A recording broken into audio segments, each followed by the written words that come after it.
به نام خدا. با سلام خدمت همراهان گرامی. امروز با یک مدل بافت بسیار زیبا و آسون در خدمت شما عزیزان هستم. این مدل مناسب برای بافت بولیز، ژاکت، کلاه و شال، گردن مردانه و زنانه و برای بافت‌های کودکان بسیار زیبا هستش. تعدادونایی که ما برای این مدل نیاز داریم مضربی از عدد 3 به اضافه 2 تا دونه برای حاشیه‌تون در نظر بگیرید. مدلمون در 6 رج کامل میشه. این روی بافتمون هست و پشت کار، رجهای پشت کارمون تمام دونه ها به رو بافته میشه. البته شما میتونید به دلخواه خودتون فاصله بین گل هاتون رو بیشتر هم بکنید، اما من ترجیح دادم که 4 رج بیشتر فاصله بین گل هام نباشه.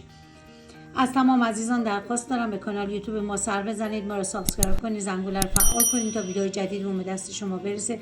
با لایک و کامنت به ما انرژی مثبت بدین. از حمایت و همراهی همه عزیزان ممنونم. با هم نمونه باف رو شروع میکنیم.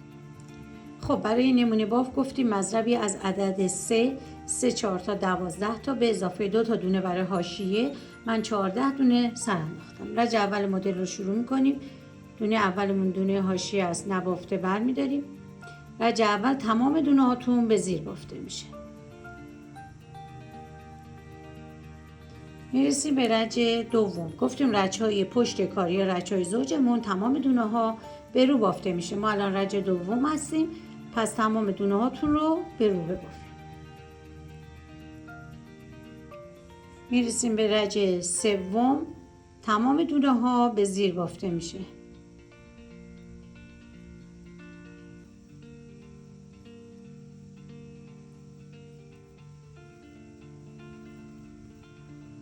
میرسیم به رج چهارم. تمام دونه ها به رو بافته میشه.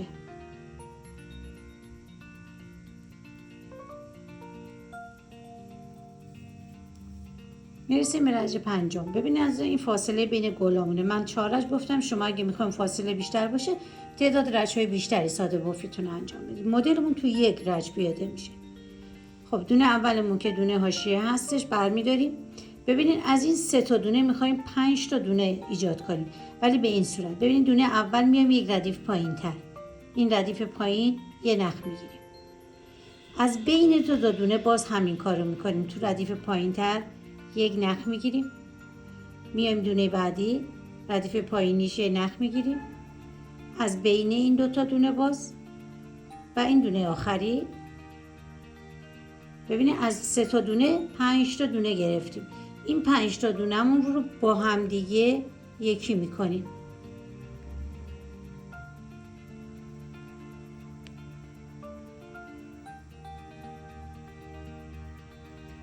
پنج تا دونه‌مون رو به میل برمیگردونیم، به میل سمت چپمون، و هر 5 تا رو با هم دیگه یکی میکنیم.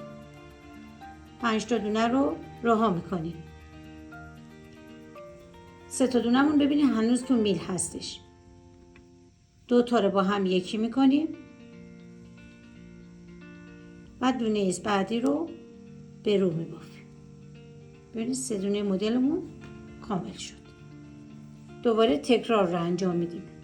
ببینید از این 3 تا دونه گفتیم 5 تا دونه میخوایم کنیم. یک ردیف پایین تر، از قسمت پایین تر یه نخ میگیریم، این یکی. از بین 2 تا دونه همین کار رو انجام میدیم.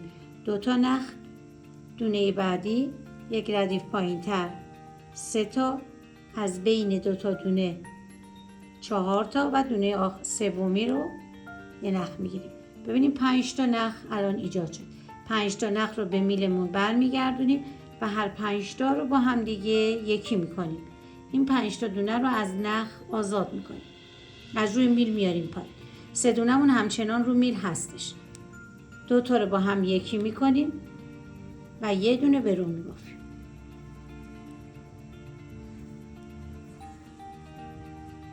دوباره تکرار رو بهتون نشون میدم، قشنگ دقت کنید. ردیف پایین تر باید این کار رو انجام بدید. این یه نخ، دومی میایم روی دونه بعدی، سومی از بین 2 تا دونه، چهارمین نخ و از دونه سومی هم پنجمین نخ میاد.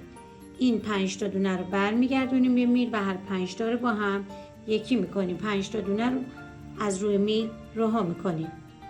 2 تا دونه رو با هم دیگه یکی میکنیم و یه دونه به رو میبافیم. شما همین کار رو تا انتهای رج باید انجام بدین. از 3 تا دونه‌تون 5 تا دونه برای خودتون ایجاد میکنین. 5 تا دونه رو با هم یکی میکنین. اینم نخ چهارم و از دونه آخریمونم نخ پنجمون رو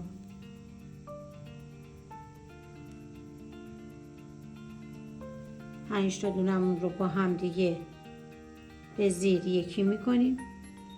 5 تا دونه رو از روی میل آزاد میکنیم. 1 2 تا یکی به زیر داریم و یه دونه به رو. دونه آخرم که دونه حاشیه هم هست. ببینید مدلمون توی یک رج پیاده میشه. میریم رج ششم، تمام دونه ها به رو بافته میشه.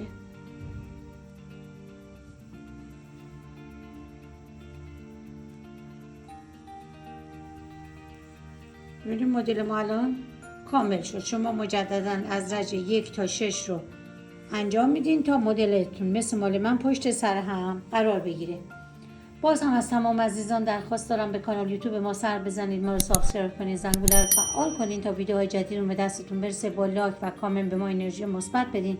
از حمایت و همراهی همه عزیزان ممنونم. امیدوارم این نمونه کار رو ببافین و از اون خوشتون بیاد.